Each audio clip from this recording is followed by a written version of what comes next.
Since morning, I think we have already made a progress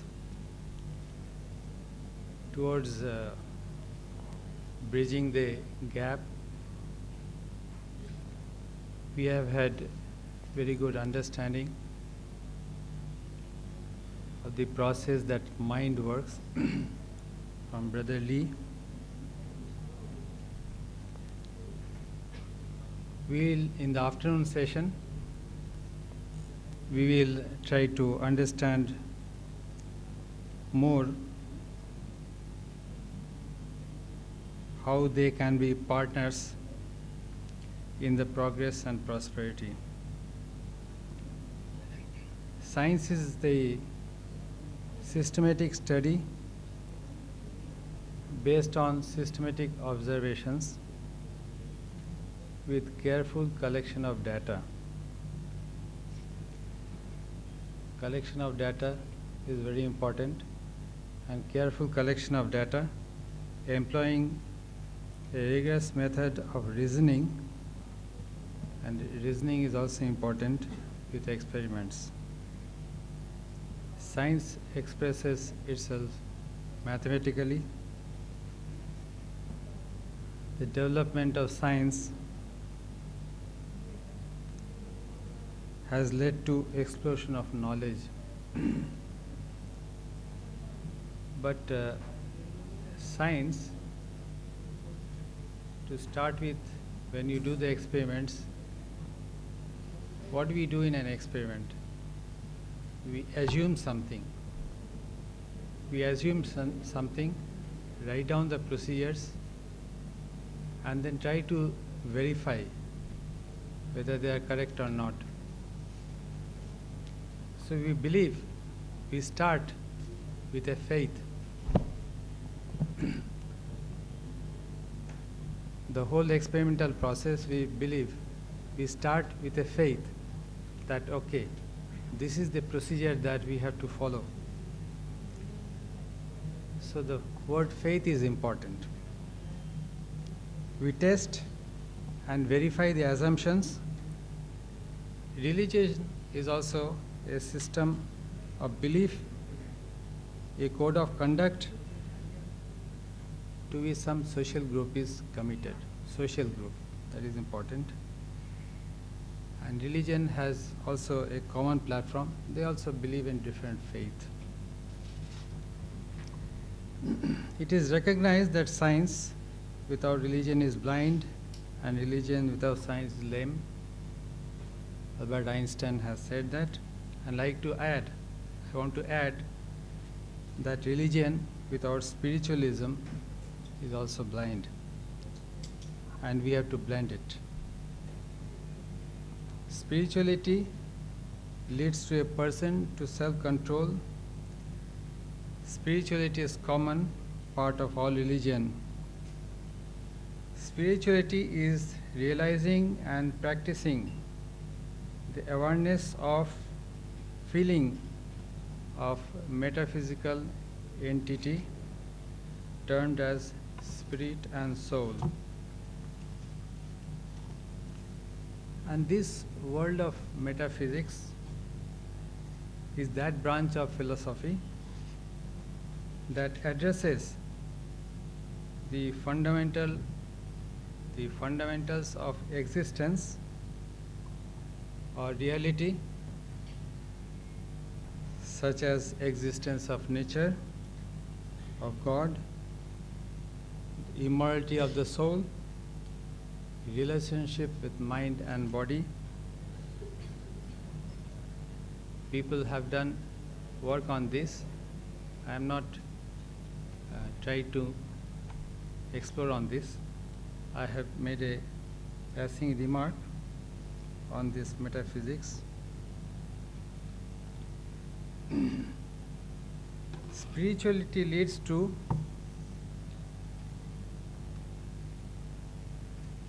understanding of the Paramatma, the God, the superpower.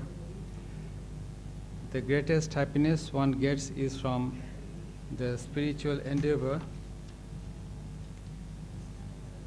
And here the science and the spiritualism are required to be synchronized.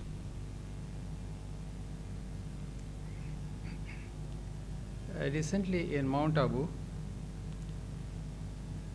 the science and the engineering wing of Prajapita Brahma Kumari Ishwari Vishwavidyalaya conducted a 1-week seminar on journey towards a glorious India, better tomorrow. The concept came from whether India can become a developed nation by 2020, the dream of our Reverend President Dr. Abdul Kalam. In case we have to become a developed nation, isn't spirituality needed? The answer was yes. It has to have lot of implication in our progress.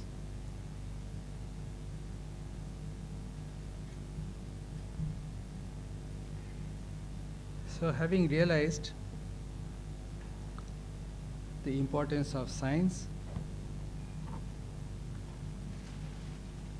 the role played by the individual, the people who are harnessing it, is very important.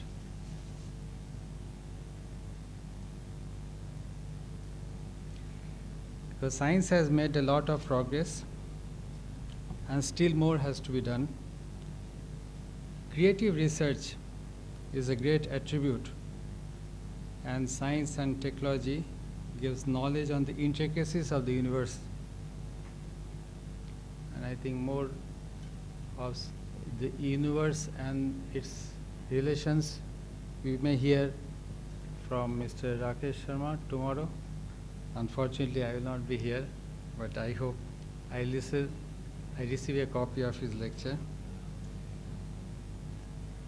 Whereas the religion is subjective, science leads towards objectivity. However, this will need a careful regulation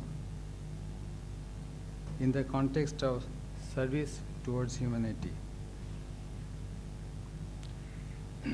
Now, an individual is composed of physical health, mental health, and the spiritual health.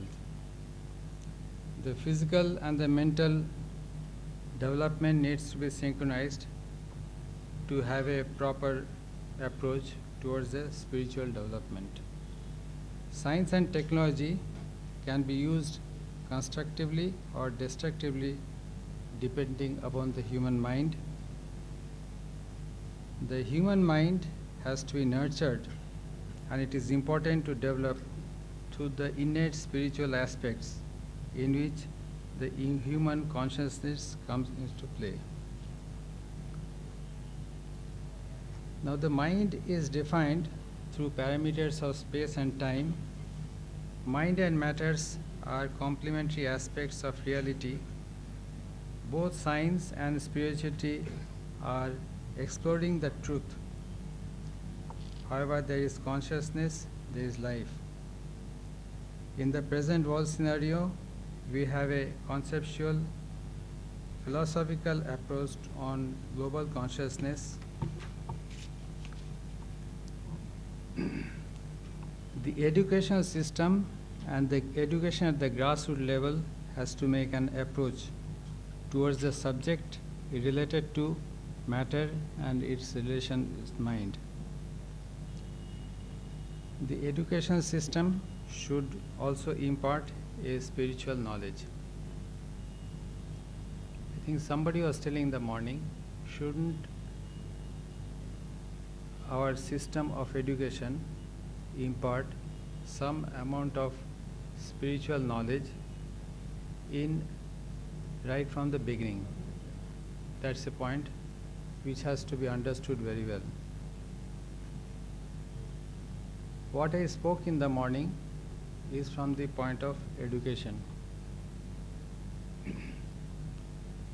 I have been from a society where industry, it was an industrial society, and which industry we are deal with the atomic energy.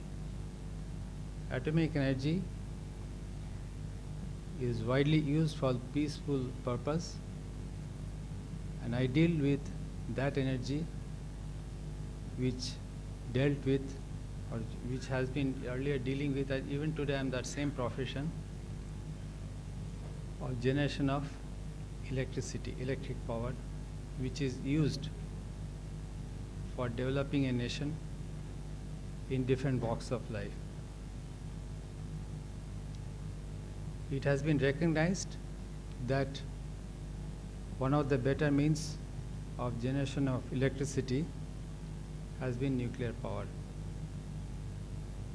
And in that industrial organization which I am talking to, like any other industries, there are tense moments and all that to achieve a goal and all that. If you have been in the daily morning meetings and all that, there will be 1 hour of fight. I am using the word fight. It's a verbal abuse and all that, because every day in the morning you try to assess what you have been doing and what you have been doing in the last 24 hours. Usually you will see that each head of the division is trying to project his viewpoint, his ego. So as a matter of fact, the business which could have been transmitted in 15 minutes takes 1 hour or 2 hours, probably without any result. And people are stressed. Why people are stressed?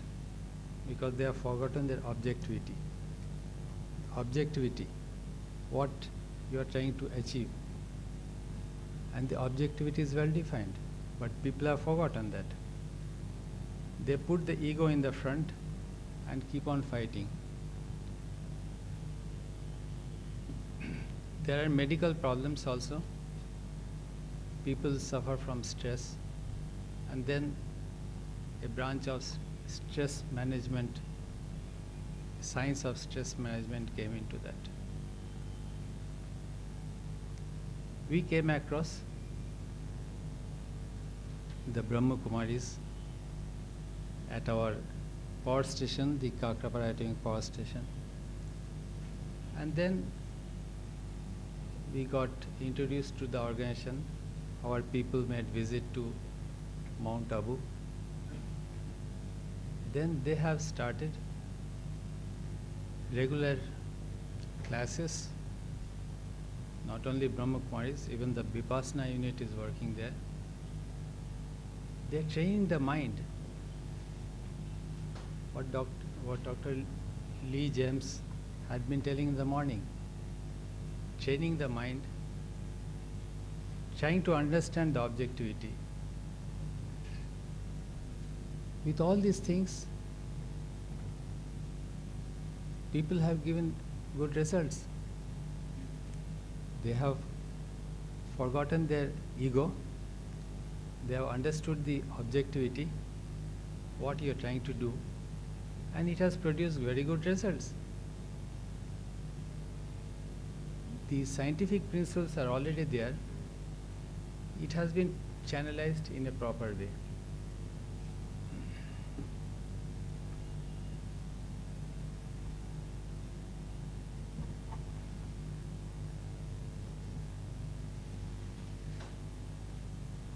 Now how to channelize it? And we have been telling the yogic process, that is the union of self to the Atma, Paramatma.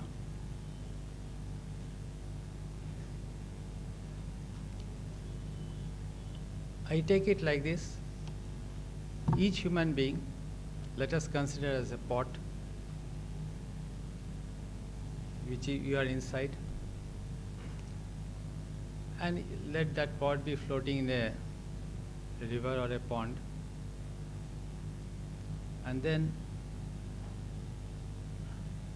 The Atma is inside and the Paramatma, you are floating in that whole ocean, the water. It is the barrier of the pot which one has to cross.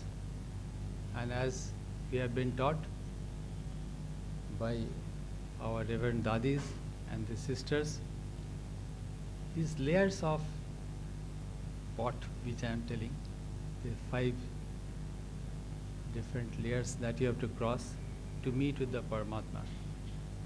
Then what happens? Inside pot there is water, outside pot there is water. You mix together.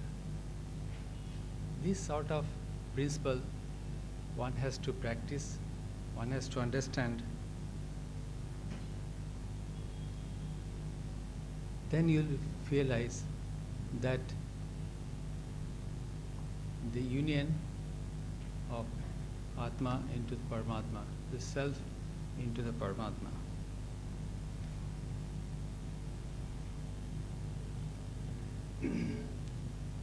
Today, what I want to impress upon, where is the union with the concept of science? When we do the yogic process, there is a, or when we do pranayama, the breathing exercise,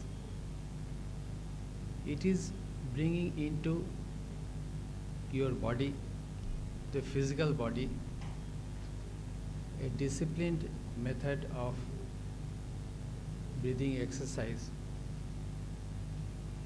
This disciplined method is putting the biology in an organized method. The oxygen which is being injected into your body in a disciplined manner is trying to put the metabolic system, the biology in a proper harmony. Some experts have to tell how it is affecting the mind. And what I am trying to bring to our understanding, this process, the biology, the breathing process, the yogic process, and the change in the metabolic process is a very scientific one. This is the union between the scientific process and the yogic process, the spiritualism. What Dr. Lee has been telling in the morning, in the words of psychology, what I am trying to say, that is also a scientific process. And some expert in the medical profession has to say, yes, this is the mechanism by which one can go to the spiritual world. And that is what I believe. Everything is a scientific process. The spiritualism is a scientific process. Let us talk of light energy. Let us talk of the sound energy. In a scientific terminology, they are waves of different wavelength at different frequency.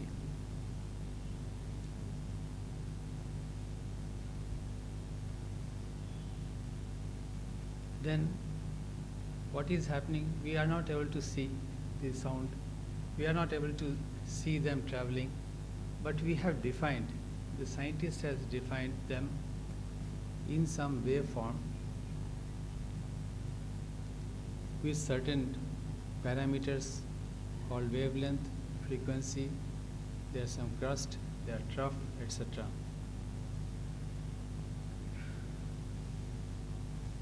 Matter is also consisting of energy, and the energy will be having some waveform.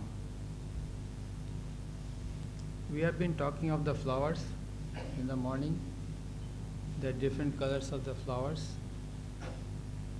and each susceptible to different forms of waves, wave energies. And I see that all matters are different kinds of wave energies.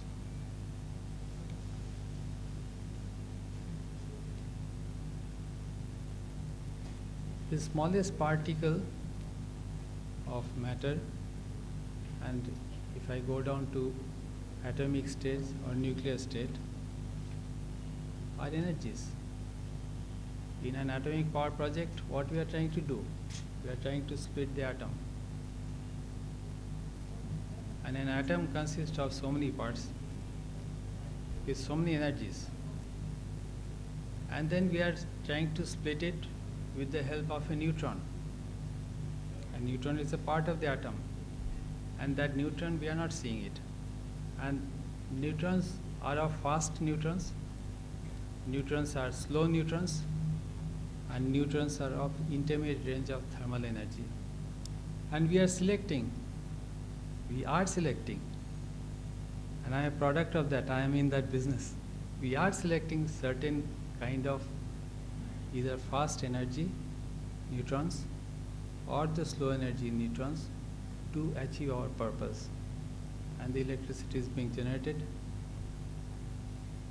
through chain process, nuclear chain process, fusion process. The energy is being controlled. What I am trying to impress upon you, we are controlling the energy, and we should be able to control the energy in the different forms that we are having.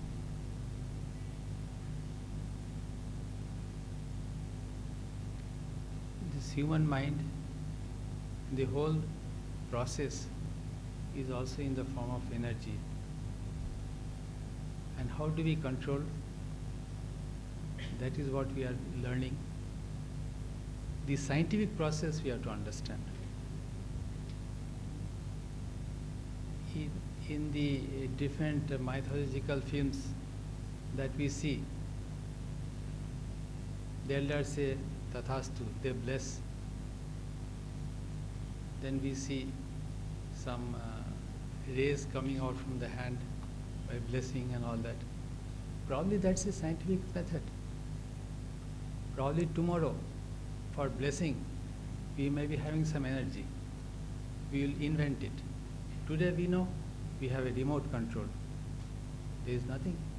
We send some energy, the whole TV starts. The whole remote technology is we are sending some energy. It is that energy we are trying to harness.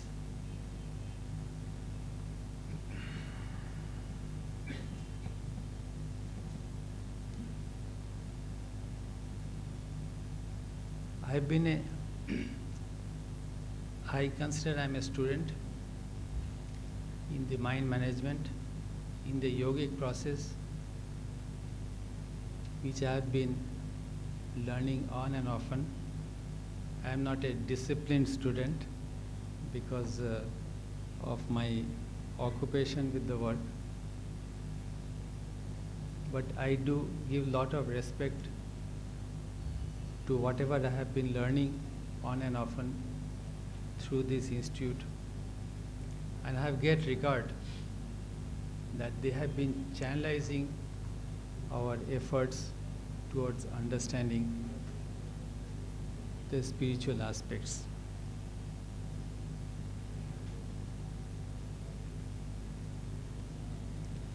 I hope the fact that what I am trying to say is that the whole spiritualism is scientific. It is a science which one has to understand. And some more experts have to explain the intricacies of that. I was recently seeing one book on the quantum mechanics, which finally leads to say that whatever you see, if you are seeing a human mind, it is through some measurements, and those measurements, if you can cross over that, then you don't see anybody. Anything what you are seeing, anything what you are doing is through some measurements. And that book has full of equations, full of formulae, which has been explaining. As I have told you, I have been a beginner in the physics when I changed over to mechanical engineering. I did not study these very well, but then the point is, science is deep-rooted in all our walks of life, whether we like it or not. One has to understand how it is being done. With these very few remarks, as a student, I wish we will explore some more knowledge in this regard. Om Shanti. Thank you. Dr. Vaishnavi, Mr. Day, Sister Chanda, sisters and brothers in the audience. First of all, it's my privilege to be present in such an august gathering, little different from my community of scientists where I work in as a science communicator. Then why I'm here? I'm here as a student. Well, I didn't come this morning because of some pressing needs in my office. But why I became a student, to give a small talk here of few minutes, I had to read something last night and a week back. So I became a student to learn few things about this particular very important aspects of human development. Well, first of all, when I started reading about it, I didn't know anything about spirituality. Well, I have heard about but when I started understanding, try to establish relationship between science and spirituality. So I think what I'm trying to put before you is a common man's point of view, who doesn't know spirituality well, doesn't know science well. So what I, as a common man, I think about it, I think that what exactly I want to share with you. Understanding of these two S's are science and spirituality. Let's look at what major differences between them and what is the commonality. According to me, let me put it before you. When science deals with seen and physical world, spirituality deals with unseen and the inner world. Science deals with quantitative results or measurable world, whereas spirituality deals with faith, belief, and qualitative results. Science often believes in repeatability, means any scientific experiment or result or a quantity or a measurement should be repeatable. Whereas in spirituality, I find repeatability not because of self-consciousness. Based on reason and material, science is based on that. And whereas spirituality, according to me, is beliefs in self-realization. Science, it is indispensable for common citizens. So we are indispensable with the light, with the gadgets that we use, the material that we use, whereas spirituality is indispensable if you believe. But for a lot of us, probably it is also indispensable. We need to understand that. Next, please. Tools of observations are defined. In science, we define the tools of observation. But it's very difficult to define in spirituality. How do you measure spirituality?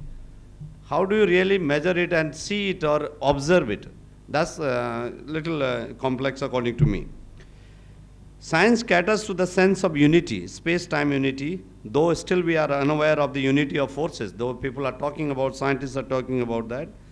And spirituality caters to the one unified force.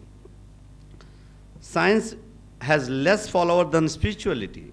See, if you look at people, the masses that they believe in spirituality, I don't know how much they understand, but they definitely believe. And we have more followers in, than science in spirituality. The jurisdiction of science is the physical world, that is accepting the four dimensions which Einstein mentioned about. And the jurisdiction of spirituality is beyond this physical world. If you consider what science does to a particular fort, if you take a mansion and a fort, it measures the width, whereas the spirituality would measure the depth. Science attacks the fort for understanding. Spirituality tries to enter the citadel of the universe, try to go inside and understand. That's exactly what I have normally understand of this. Science and superstitions have no place. Dogmas and superstitions have no place in science. Though I would give you an example how superstition sets in science also. Dogmas are at times intermingled in religions and spirituality. I give an example. Yesterday in the morning, I was listening to FM Radio 91. A doctor, qualified doctor, who was doing MBBS. No, sorry. She's an MBBS, 60-year-old, well-practiced. She has a good practice. She was asking to an astrologer over phone who has been invited by this FM radio to their radio tower to answer questions of people. It's a live show which I'm talking about in the morning yesterday. The doctor says she's 60-year-old, a very well, she has well-established practice. Now, but she is a very good cook, according to her. And her children and relatives want her to start a cooking business, from medicine to cooking. Okay, that's the transition. So she wanted to know from the astrologer whether she would make a good business if she starts cooking. All right? Now this astrologer had a divine machine. She turned somewhere in the studio. The needle pointed, yes, she has a change of profession. The change of profession, but you will take time to set up your business. No definite answer. That's the problem. The other question was from one Mr. Thapa, I remember the name, asking that he's unemployed, he's 49-year-old, whether he would get a job. He is looking for a job, not getting for the last 2 years. She moved the needle, said, yes, there is a possibility of your job, provided you utilize your connections. So everywhere connections are important. All right. So this is, question is now, if you had connections, probably you would have tried them much earlier than going to the astrologer. So this is uncertainty where you basically, sometimes you can't answer the question. But let me tell you a scientific dogma or a superstition in science. Niels Bohr, why I use his name, because I'm using a theory of it a little later to explain to you something. Niels Bohr had a horseshoe on his laboratory, a horseshoe on the door of the laboratory. And some of his scientist friends asked him, why did you put the horseshoe? It is superstition, and as a scientist, you should not believe it. He said, even if I don't believe it works. So that was his answer. So even scientists believe that, and probably you know the story of Nancy Reagan going to astrologer every week. Well, we cannot deny that superstition are not with scientists and not with, or only with spirituality or with religion. Okay, science can make people happy with material, whereas spirituality can make people happy without material. That's one very important point. Science are more in number than spiritual leaders, and spiritual gurus are in minority. Probably that is why they have less of impact. Parameters are defined in case of science, where parameters are not defined. There is no yes and no or good or bad of spirituality. Cause and effect is well explained in science. Cause and effect is not well defined. See, what would happen if you, I'm talking about in terms of measurable quantities.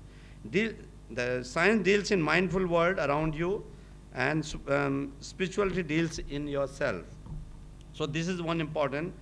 And the application of science and technology well spread, whereas application of spirituality has been witnessed in a better way in improving self or the inner self. But science also has a lot of uncertainties. Let's go back to next, please. I think because I'm a student of physics, so I'm just giving few examples from physics to you that what are the uncertainties. The major uncertainty is it's called Heisenberg's uncertainty principle, Measurement and state of change of matter cannot be determined simultaneously. I give an example of this. A cat is closed, living cat is in a box, living, and you cannot see it from outside. And there is one container inside the same box where the cat is, and the container has poisonous gas. And you have a mechanism from outside to burst that small container to spread poisonous gas inside the box. Now the question for physicists was to determine whether the cat is dead or alive. So that is where I'm talking about the uncertainty principle. According to present, it could be dead or it could be alive. So that is the uncertainty that still exists in science. The very process of measuring a system fundamentally alters the system itself. That is Penrose's theory. Probably you know Roger Penrose. 2 years back, about a year back, he was in TIFR, and he was giving a lecture, and where he very strongly put forth the consciousness as one element of understanding the world, which I'm going to mention few things to you a little later. Physics believes states and objects are absolute and that universe exists in absolute entity.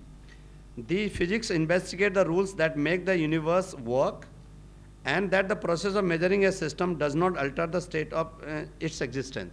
Science so far has been believing that the state of existence of a particular system does not change when you are measuring it. It means, so that is absolute. Whereas now, I'll tell you that the world is changing as we progress. In classical, it is also seen that physicists also take shelter of two theories simultaneously. If classical physics cannot answer, we start banking upon or taking shelter of quantum mechanics. So that's one big example you must have heard of, dual nature of light. If you cannot explain the property of light with particle nature, you take shelter of wave nature of light. That's another one. Considering universe as an exact and independent entity does not satisfactorily answer all questions. Even if you consider the exact and absolute, you cannot answer all questions. That's why still there are three theories of evolution of the universe: the Big Bang theory, the inflationary theory, and the steady state theory of Dr. Narlikar and Fred Hoyle. If one was correct, then why the theories are floating around? There is something beyond computation that makes a human understanding. We cannot measure human understanding absolutely in real terms. Now then, what is the connection between science and consciousness? Universe is not an exact and independent entity, but intermixed with consciousness. We are modifying the universe as we go along. There is a basic consciousness in living system that is beyond computation. Conscious mind can only understand abstract things. I give an example of this.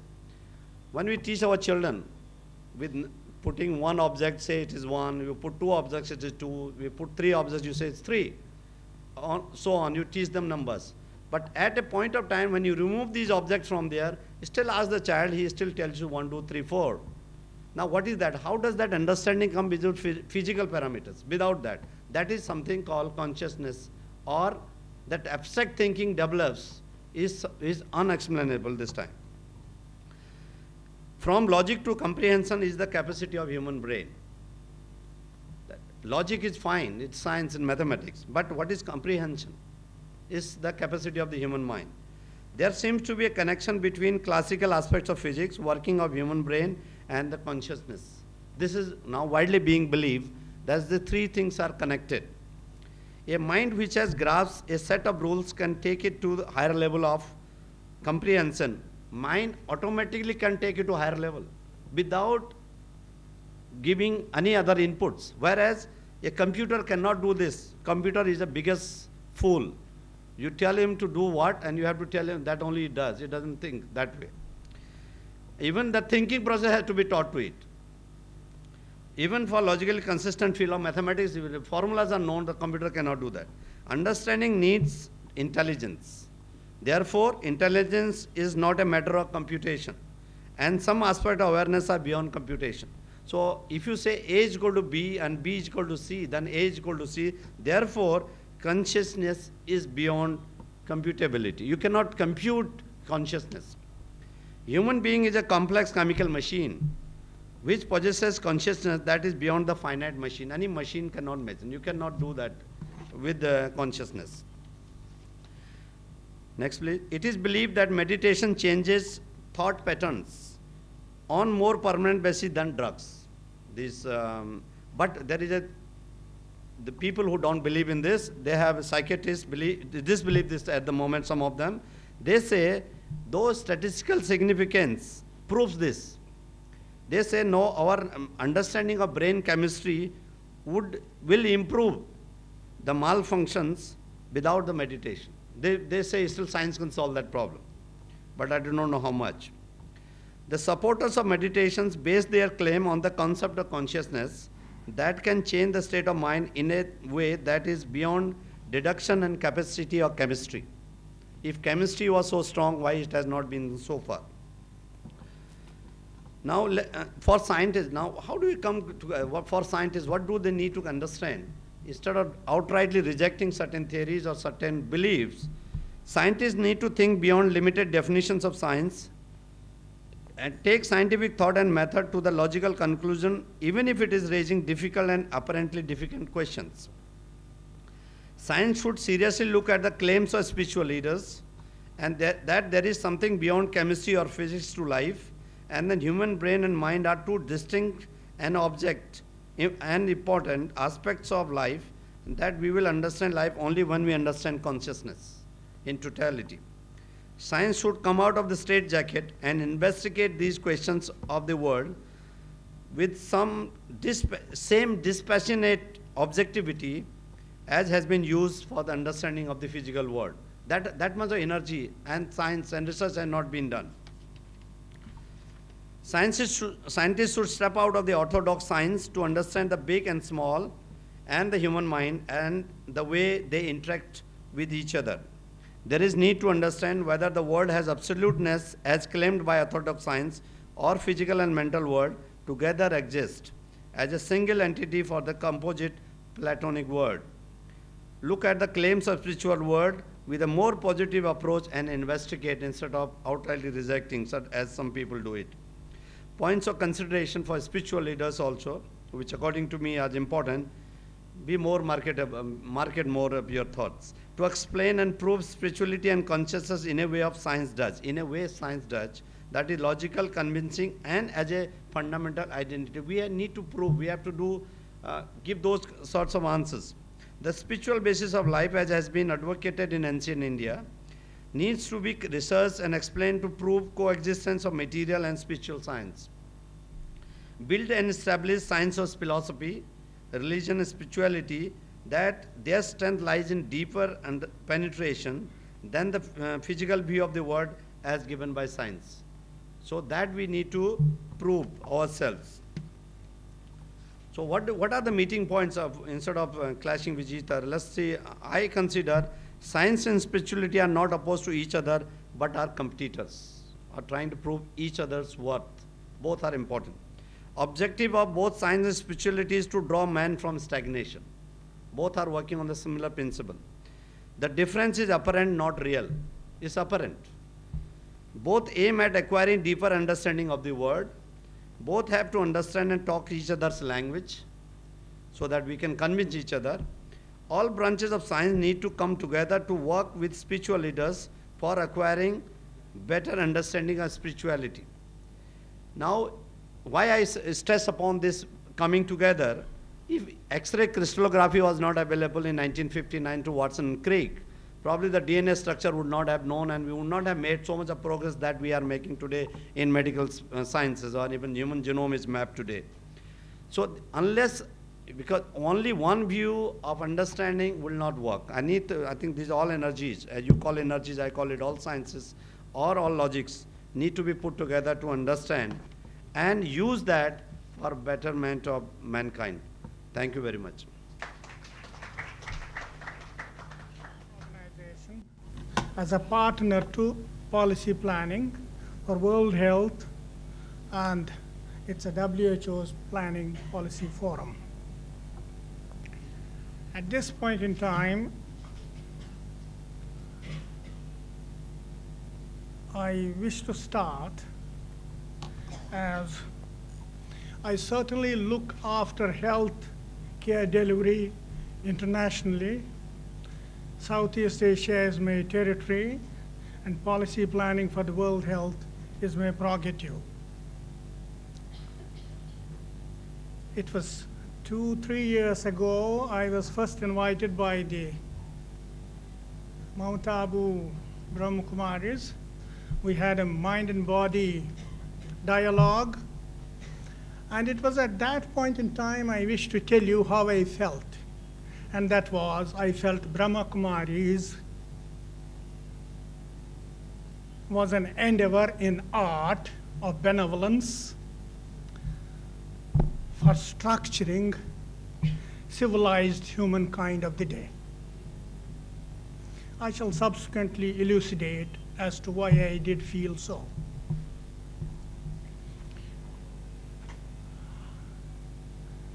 I wonder you would all realize at any point in time, till late, humanity all over the world, if at all anything is done in the name of health, is for the 20% people by any assumption and presumptions we can allot, that the sick and the sickling, the hospitalized, and it is clinically oriented,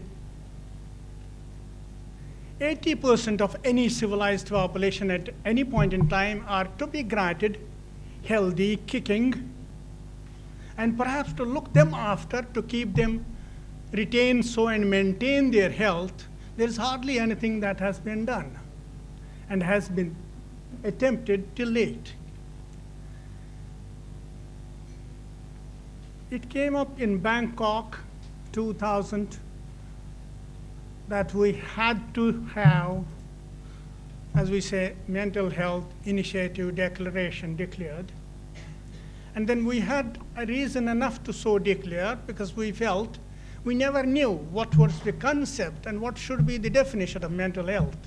Because all that we did till date, or doing till date, is a psychiatrist looking after all of us together whenever we have anything of that order, which would call mental derangement, unhingement, neurosis, psychosis, and whatnot. I mean, you are all professionals. Perhaps you would know what I'm sounding about. Sort of mental ill health as if meant the total health and the total prerogative of humanity at any point in time. I wish to little enlarge upon in the concept of bridging the dialogue down here today, and would say, I certainly see eye to eye with the Australian gentleman who just spoke, and perhaps the lady down here who then posed him a question. Both are relevant in this context of thinking. Just hear me for a while a bit.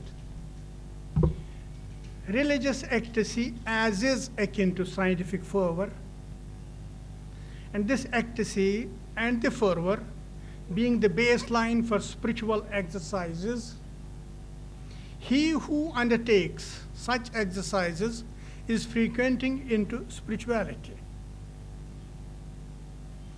And his spirit to him is his vehicle, and its exercises the modus operandi. That's for Rakesh. Focusing cosmic energy with a lens system, it can burn and ignite. You're all pretty aware of that. Energy of consciousness, when focused, you see as Ashirvad, a blessing, for that matter, a nazar, a bad nazar. And then, in the sport of that spiritual thinking, I wish to say you a little couplet, which has certainly originated from my own spirituality, and that is, गलत है जो कहते हैं बदकार हूँ मैं, नज़र है ये मेरी, बद नज़र मैं नहीं हूँ. Perhaps it is here that you have to realize some such transductions, for the physicists please, that are happening and of which we have not realized and recorded as happenings. It's an awareness of this phenomenology that would subsequently help you to discover its scope, horizon, and arena. Wouldn't you feel like calling that as space research in spirituality? And perhaps, in an average common sense parlance, as the new godly services? As we have known of gods alone to be doing so in the past. Thus, I am suggesting you of merely giving this a scope of applicability, application, as the way we have developed all applied sciences and technology as specialities of the day.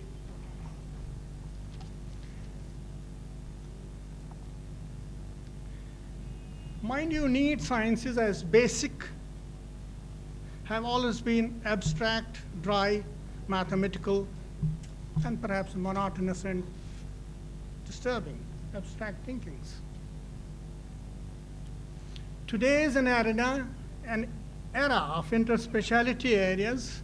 You know, we have today not physics, chemistry, and mathematics, but we have physical chemistry and chemical physics, and correspondingly all along.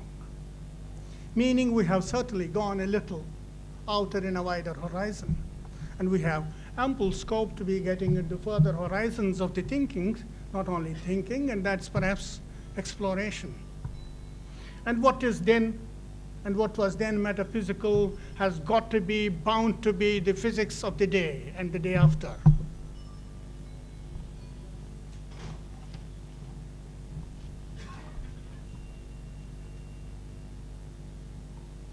By developing calmness within you, you can direct this consciousness energy for space exploration.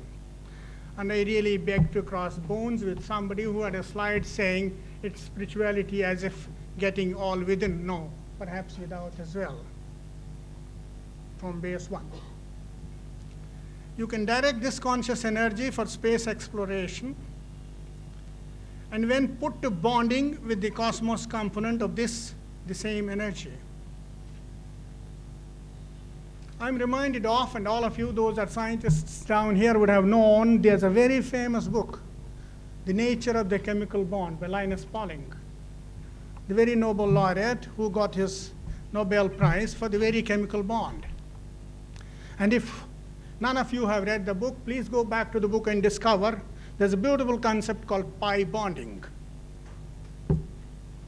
It's way back in 1953. I have a couple of papers as to how your spirituality has been practically existent, applicable, and can be really applied with reproducibility. The papers would subsequently be sent to the Spark. Now, I'm very happy to have heard this term spark down in Mount Abu, and I really want to add on to that spark a real ignitive spark, and that's my business from day one that I last visited Abu. Having said that loud, application for progress and prosperity in Brahmakumari terms, and that we all then call development. In all worldly parlance, thus let us learn to tame this energy, keep calm, help mind develop towards that human evolution which has yet not been taken on record by my distinguished scientific community. Let this energy accentuate and then explode as and when required for exploration and for a better productive and then a better world. And that is why, therefore, perhaps I deduce that you all have had reason to say initially to start with, I beg to say it at the end, Om Shanti. Now, having said that, I'm not closing. I've only defined as to what takes me to Om Shanti and how I have then comprehended that.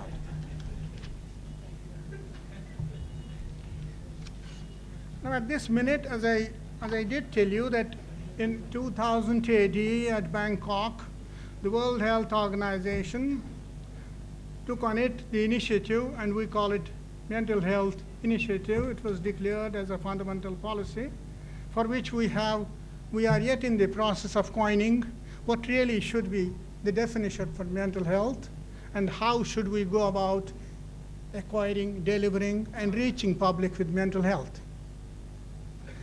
I'm sure you will feel pleased that I read you loud the WHO document that makes the whole thing visible. Thus, mental health, vibrant health and energized calm. Total health, when the body, mind, and spirit function at a peak level of intensity and energy. Fundamentally, the world and the word health is from the root whole. It denotes a sense of wholeness, the experience of well-being, and it's not just an absence of disease. Yoga has nothing to do with formal religion, and it is purely an experiential science. It practices the ancient principle that the body is the temple of the being and that good health is fundamental to spiritual development towards human evolution.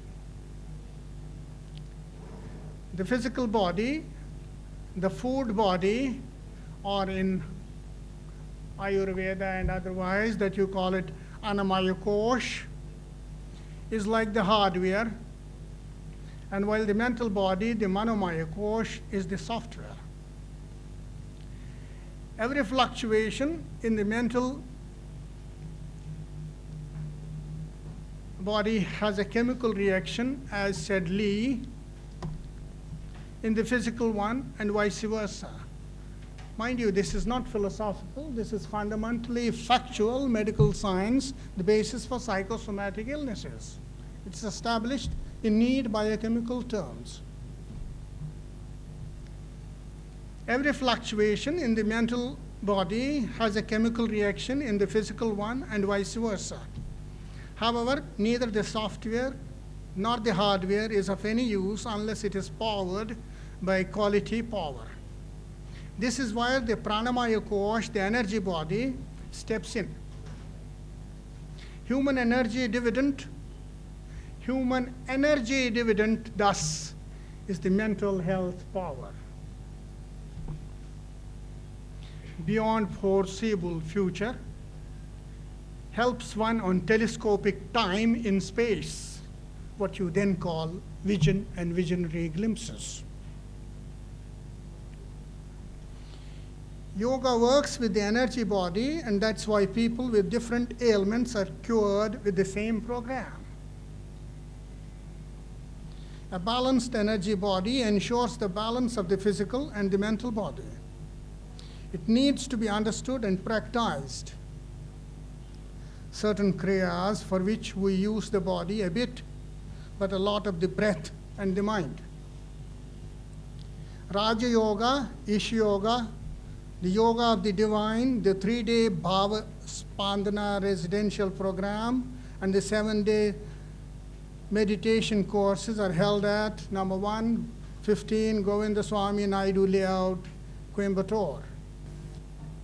While it would be ruthless to rate anybody minus of intellectual ability,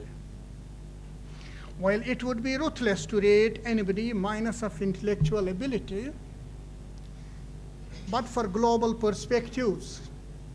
Somebody at the lunchtime did pose me, how do you see globalization? And I said, wait, in the afternoon I shall so reply.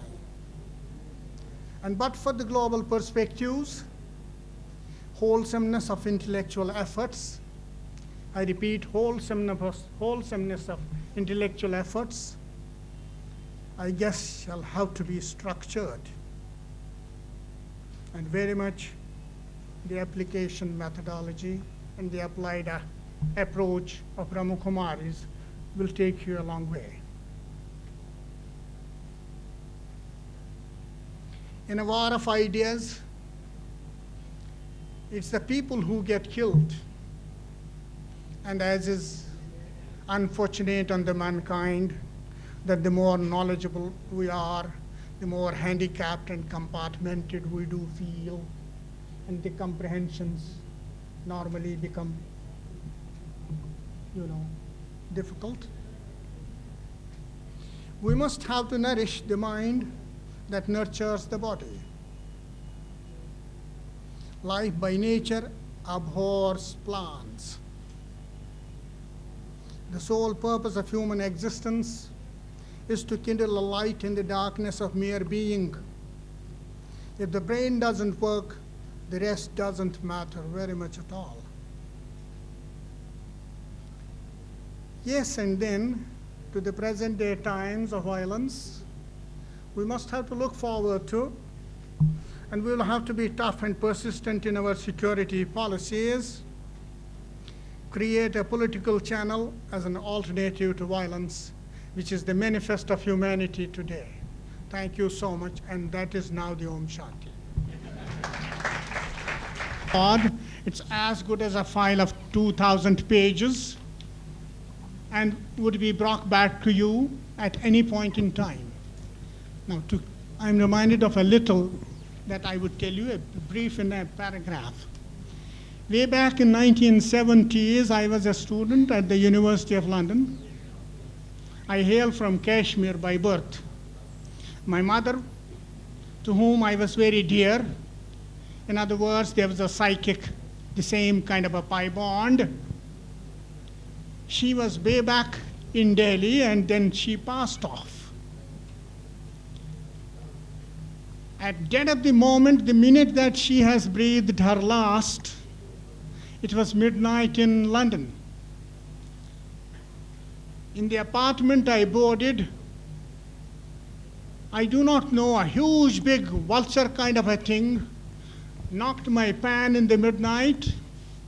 It was all dark within the room. In the fraction of the moment, under my bed there was a huge dun dun dun dun dun dun kind of a sound, and I literally got alert. And in the second very minute, I saw my floral decorated walls became very much like that of a screen, and I swear I saw the whole detail, entire procedurals, how that dear pi bonded was taken to the final, and the whole process of what happens and what is being done in the rituals of Hindu families. This is just one crude little short example. If you have time, I would have to give you hundreds, and they're all my personal experiences. Thank you. And it is possible. You can certainly develop command on your soul, so-called psyche, and use it as an equipment on you if you are a great shooter. Thank you. As I have been defining everything in the terms of energy, it is that form of energy which the scientists have not yet defined. It is also a part of that form of energy which we have yet to understand. But this process of understanding spiritualism, trying to go to the spiritualism, is what we are trying to do. But probably someday we will be able to define that energy. Thank you.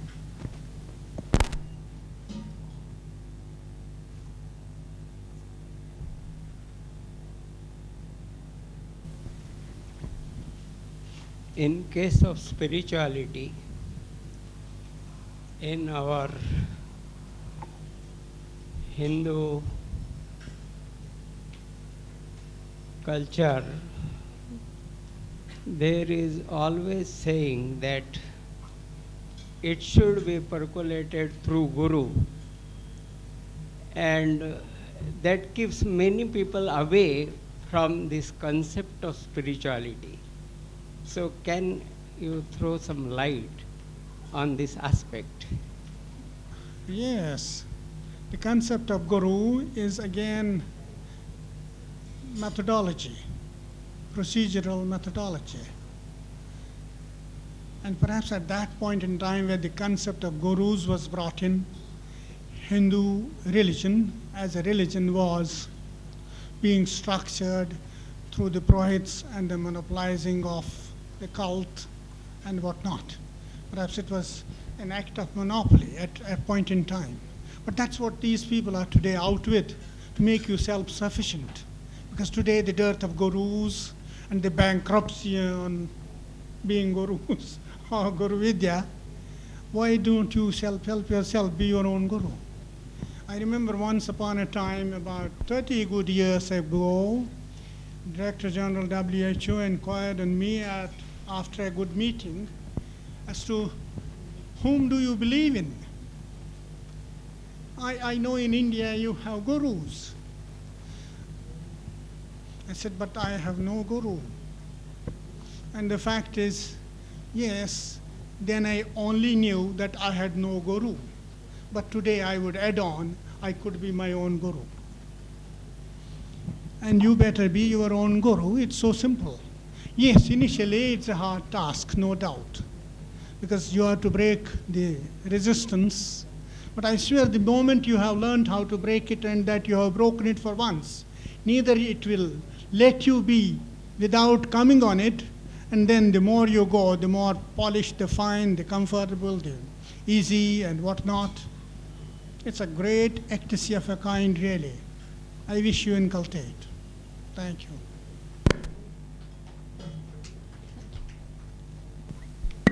Sir, for a change, this is a question on science, referring to the presentation which Dr. Rao Telaji has given. And in most of the presentations which I have attended, when they compare science and spirituality, it is said science deals with something that is exact and measurable, but the spirituality doesn't. So could you please tell us something about that exactness? Because as a student of science, when I have learnt about theory of evolution or about the constants themselves being revised, like Hubble's constants value is being revised, and now we talk about Planck's constant value being revised, or objects being able to travel faster than light, which we call them as tachyons. So when we say that it is exact, in what sense are we talking about that? May I request Brother Rao Telaji to kindly answer the query? Oh, yeah. Okay. Science also deals in one frame of reference.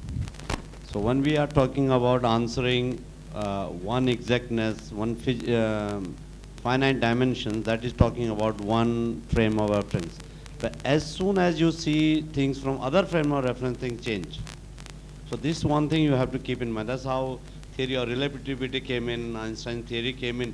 You know, when light was supposed to be the ultimate speed, and it was not supposed to be affected, but when it came near the sun, and light bent.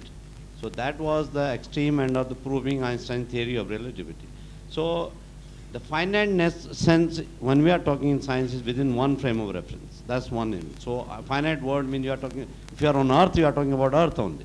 You are not seeing the object. Suppose you see from moon, the same measurement what you have taken from Earth would look different when you see it from moon. That's what it is.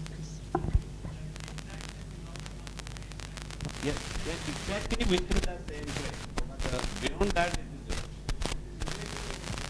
I certainly would add on to this. It's unfortunate that science has never been revised frequently and perhaps deserves to be done at a very fast rate. Whatever is written as science and recorded as science today, is that biblical, obsolete in essence? I swear, the best of the explored knowledgeability recorded at a point in time, I swear outdated today. I'm Shankar. I don't have any questions, but I came here to clarify so many doubts I have about spirituality. Now, I have been dwelling for a very long time, especially in the field of yoga, spiritual healing system, and many other things. More and more I am dwelling, I think I'm more and more confused. But is it that some way we can simplify the spirituality in terms of people's life and how it could be utilized in a very basic form. It's basically seeking the ultimate truth. Truth is such which is possibly giving us the better judgment, distinguishing between good and bad, possibly leading us to good, possibly something which is positive, positive energies which we gain from our own socialization pattern, from our family members, the love we receive from parents, everything related to good, if we possibly believe. Is it that is the truth which is the leading force which make the world a better place to live? The bad thing to be minus and minus and minus, and the good thing has to, take on one after another, make a plus, plus, plus. Is it that practice is the spiritualism? Aren't we doing it, everybody? All of us, we believe it and we do it. And that is the model ethics of our own self. And that is possibly spirituality. Is it not so simple that why are we complicating the spirituality not finding the truth within ourselves? I like to make this humble request to all of us. So whether we are not in touch with our own self, that's yes, sciences make a greater distance self and the environment. We are very, very far within, because as you very correctly defined LIFE, looking internally, how much we are spending time to getting in touch with our own self. Hardly we sit and look at our internal self, what we have done. The whole day has gone by. How many lies, how many possibly unethical practice within the profession we have committed. All these things possibly when we take a stock and try to rectify within our practice for the next morning onwards, possibly see that possibly the best spiritual practice which I feel. Thank you so much. I'm glad. I didn't see much of it as a question into it. To me, it appears a problem for comprehension and thus deserves a little tuition, which could be done by us either, but perhaps a little leisurely, not could be solved as a question in that precise, directive and decisive manner, because it needs to be detailed. But however, towards the end of it, you did make a wonderful point, and that is what is, in essence, the dialogue for. And perhaps Ramesh Bhai did say in the beginning to you that the national education policy has for this reason alone incorporated spiritual education as well into curriculum.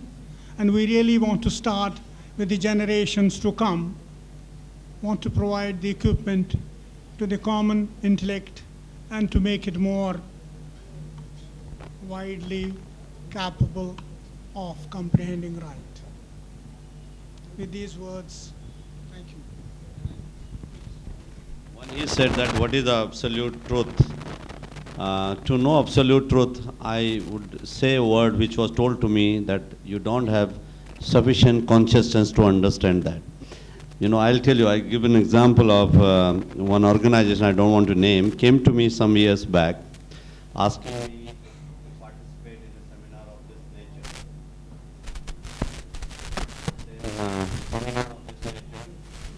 I said, you explain me what is. So when I started, can you show God in physical reality? He said, yes, I see it every day. I said, can you show it to me? He said, you don't have the consciousness to see the God. So this consciousness, what is where it is? What is the level of consciousness? How do you define that? That's very important, I think. As a student of science, I don't know whether you are, I would like to know how to define this, the consciousness you are talking about. The consciousness you was talking about.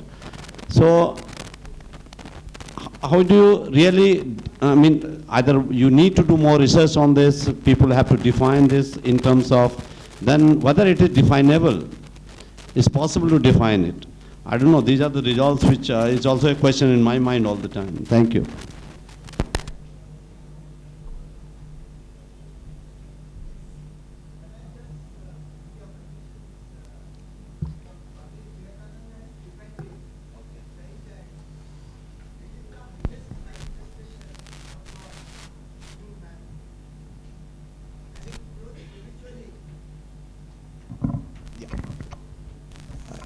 Swami Vivekananda has defined this, that as you grow spiritually, manifesting through this human body, manifestation of God through man, and it becomes self-evident. Self-evident that there is no need for analysis, definition, only the need is of realization. Thank you. Presentation, you said science is plenty as compared to the spiritual gurus. But I say science is a basic need and spirituality is additional need, or one can say it is luxury. So please comment.